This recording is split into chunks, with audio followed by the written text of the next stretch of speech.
महाराष्ट्र शासन के सांस्कृतिक विभाग तथा सांस्कृतिक कार्य संचालनालय एवं जिला प्रशासन के संयुक्त तत्वावधान में नागपुर जिले के रामटेक में आयोजित होने वाले 5 दिवसीय श्रीराम महासांस्कृतिक महोत्सव को लेकर राजनीति के साथ ही आरोप का दौर शुरू हो गया है।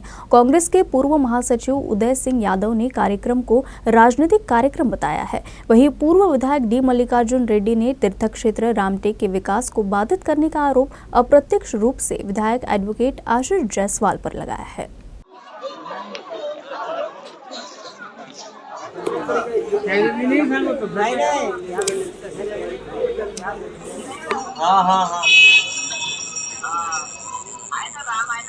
अगर यह धार्मिक और सांस्कृतिक कार्यक्रम था, इस धार्मिक और सांस्कृतिक विभाग के इस कार्यक्रम में सार्वजनिक आयोजन है।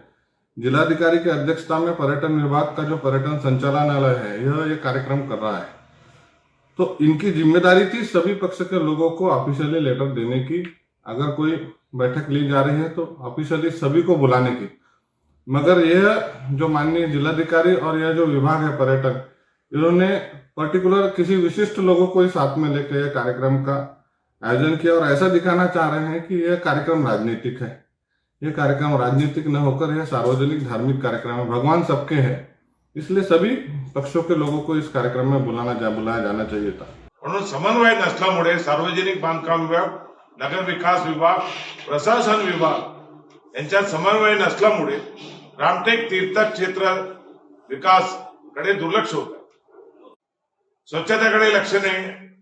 अंबाळा, नारायण टेकडी, मोक्षधाम, गडमंदिर पार्किंग परिसर, गडमंदिर परिसर सर्व ठिकाणी, कपूर बावली सर्व ठिकाणी त्या ठिकाणी प्लास्टिक कचरा काडी पडले। असा वाटतो का इकडे काही मेला रोज भरून राहिला आणि त्याच्याकडे प्रशासनाने काही स्वच्छता घेण्याची काही जबाबदारी दाखवली नाही। म्हणून प्रशासन जागावा आणि बांधकाम विभागाकडे जे निधी खर्च केली नाही, पण त्यांच्यावर कारवाई व्हावी यासाठी आज पत्रपरिषद घेतली आहे।